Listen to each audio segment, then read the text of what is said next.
parece uma empresa, assim, no momento, belíssimo para você comprar. Claro que vai da estratégia de cada um. Olha a quantidade de gente que falou da Transmissão Paulista para vender, que não ia pagar dividendo, que ia acabar. A empresa, esse trimestre, já começou a trazer um ótimo resultado. Está num bom momento para ser comprado agora. Eu acredito que existam oportunidades talvez um pouco melhores, mas eu não acredito que quem estiver comprando a empresa vai estar fazendo um mau negócio. É uma empresa que eu já falei várias vezes em live, se eu teria, eu falei, eu não quero nem de graça.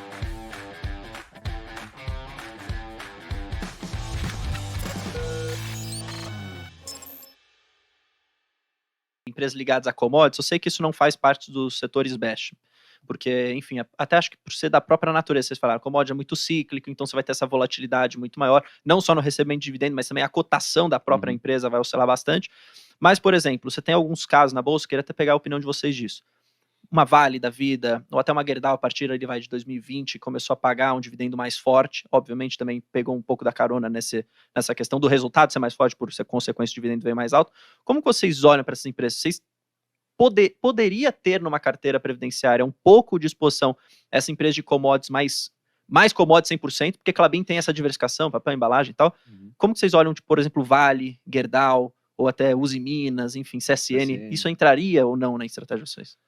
Cara, eu acho que assim, é muito particular, né? Dentro da AGF a gente tem perfis diferentes, né?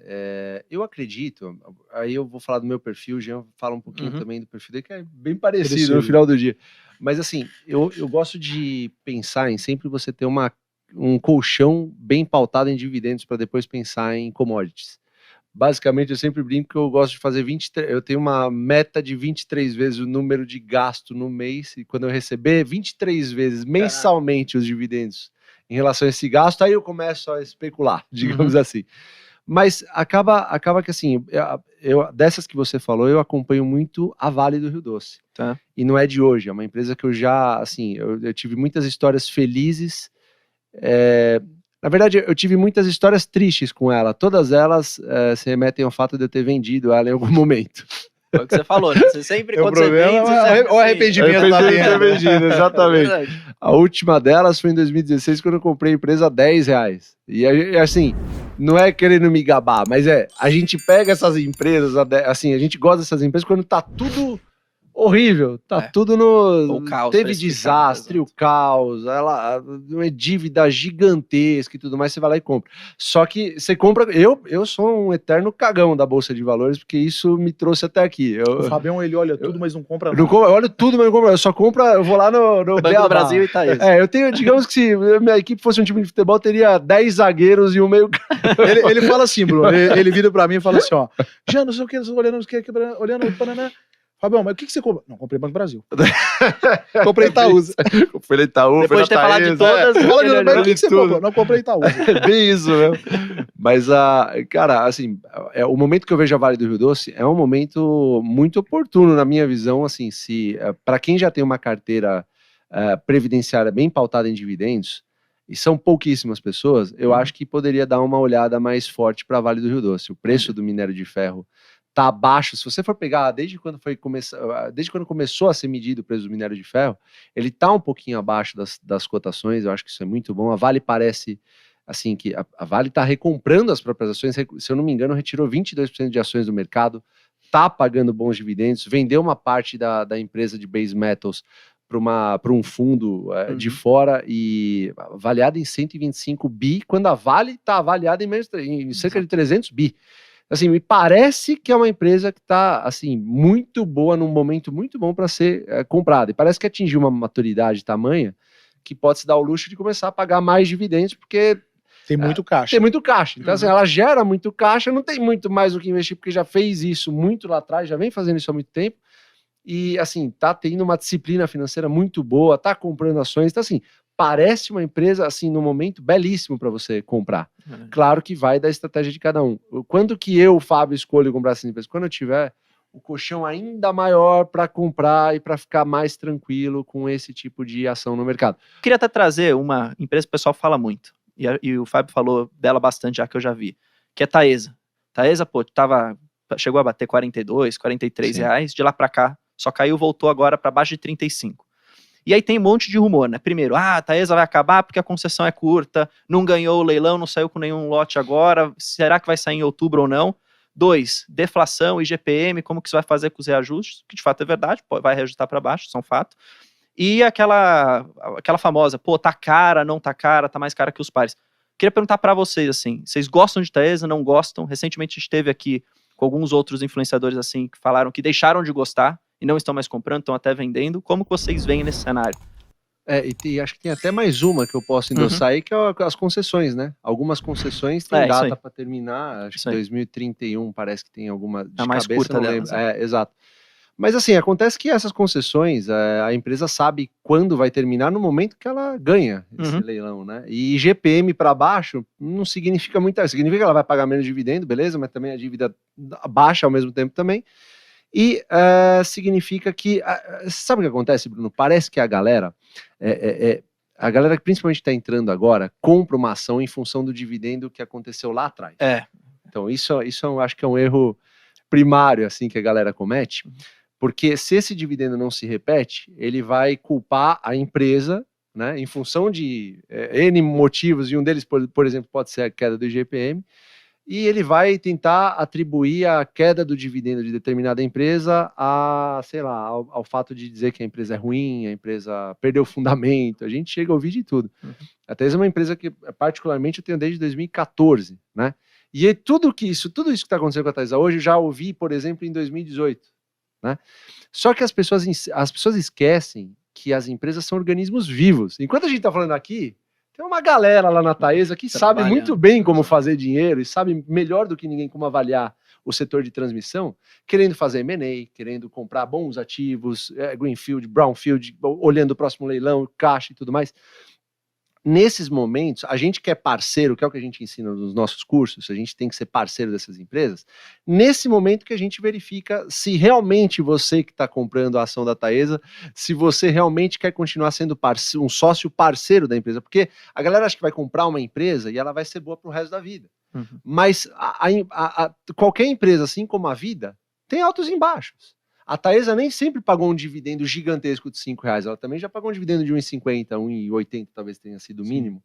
E por várias vezes na história, ela também ficou sendo um ativo, por exemplo, fruto de desconfiança. Justamente porque, sei lá, daqui a pouco tá batendo o 15º ano, por exemplo, de operação, vai cair um pouquinho da receita aqui, o que vai acontecer com a Taesa? Como se os profissionais dentro da empresa não estivessem fazendo nada e como se eles não soubessem disso. Então, assim, para resumir, para embrulhar tudo, baseando na sua pergunta, eu particularmente gosto muito de Taesa, talvez tenha sido uma das pouquíssimas empresas que sempre acabam entrando no nosso critério de avaliação, paga mais de 6% de dividendo, está dentro de um bom setor, é muito bem gerida, pessoas competentíssimas que têm uma disciplina financeira absurda em avaliar bons projetos, trazer retorno consistente ao acionista. Eu gosto muito de Taesa, eu sou um sócio acionista dessa empresa há muito tempo e pretendo cantar parabéns a cada ano que passar e continuar sendo acionista dela. Agora, está num bom momento para ser comprado agora? Eu acredito que existam oportunidades talvez um pouco melhores, mas eu não acredito que quem estiver comprando a empresa vai estar fazendo um mau negócio. Essa é a minha visão. Cara, eu assisti a última conferência da Taesa e tem um ponto que me chamou durante a sessão de perguntas, que alguém virou para o pessoal e falou assim, pô, mas vocês não estão ganhando nenhuma concessão, como é que vai ficar e tal? E a administração falou assim, nós entramos nos leilões e damos lances que vão trazer retorno adequado para o acionista. Esse é o nosso objetivo. A gente não vai fazer nenhum tipo de loucura, né? Nós não vamos simplesmente jogar qualquer preço para simplesmente falar que nós ganhamos. Então, isso aí mostra, na minha opinião, o comprometimento da empresa para gerar valor para o acionista pagando dividendos, que é o que eles sempre fizeram e sempre fizeram muito bem feito.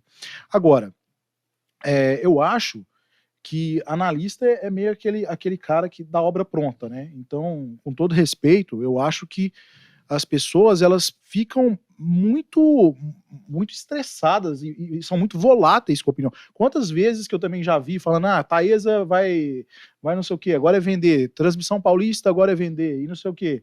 E aí, cara, é o que você falou, eu acho que a empresa ela vai ter momentos bons e ruins, porque senão a empresa ia comprar a Apple e ia dominar o mundo. Pois é. Né? Então não tem como isso.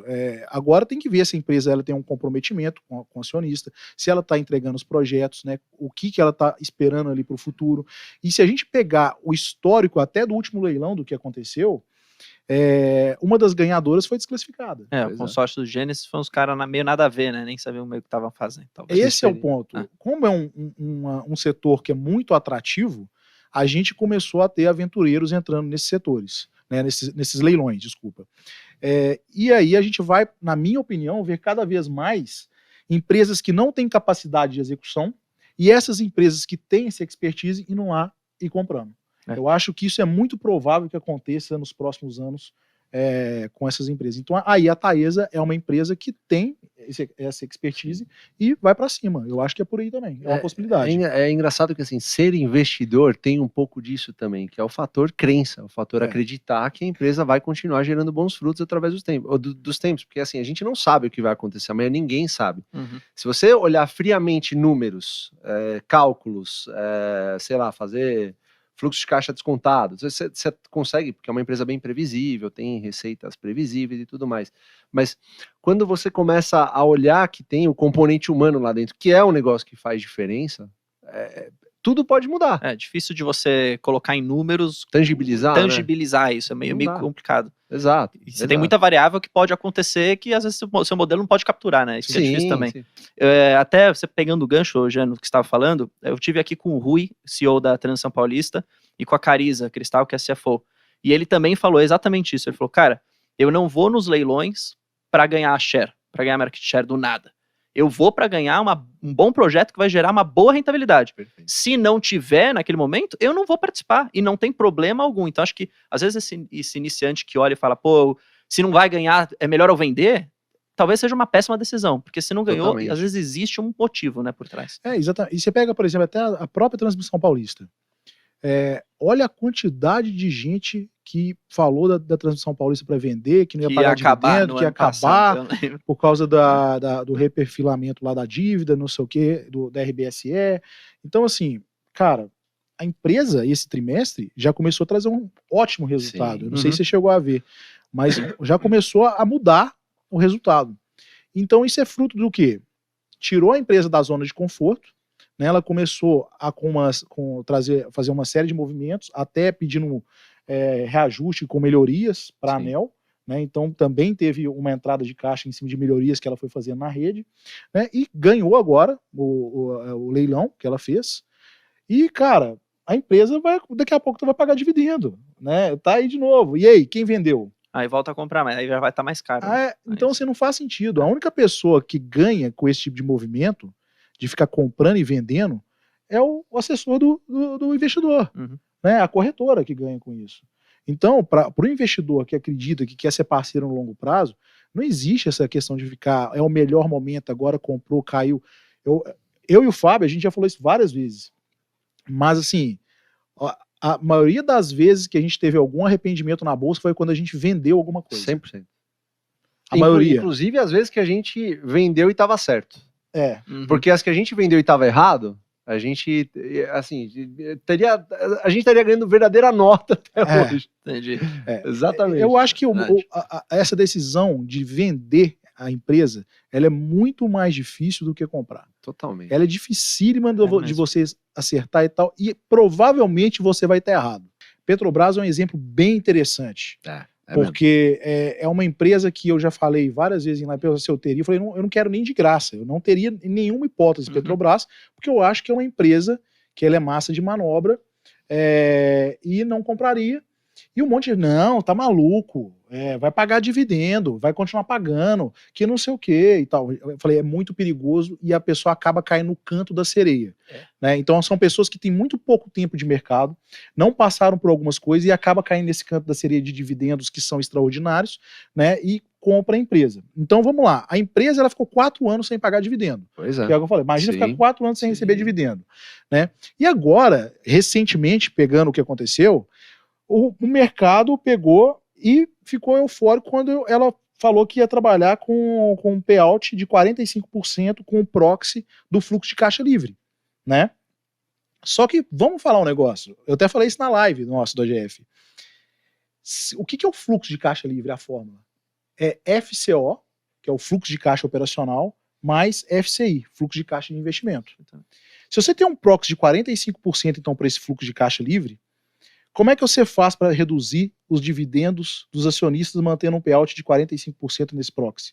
Você aumenta investimento. E o que eles falaram que vão fazer, tá? Porque eles falaram, olha, vamos colocar na conta aqui os M&As, não sei o que, começaram a jogar. Isso daí é falar, olha, vou ferrar com o seu dividendo porque eu vou enfiar um monte de investimento aqui. Em algum momento vai dar ruim. Então o mercado mesmo, pô, tá ótimo, vai com 45% de proxy, tá ótimo. Só que depois eles entenderam que não era isso, porque vai aumentar o investimento, que sabe-se lá quais investimentos serão esses. Então, aqueles 45% que vão sobrar lá do fluxo de caixa livre, vai ser, sei lá, metade do que era. Sim, né? Então, olha como é que é perigoso esse tipo de coisa, de cair nesse discurso, sabe? Não, o cara só olhou o porcento. Não caiu tanto.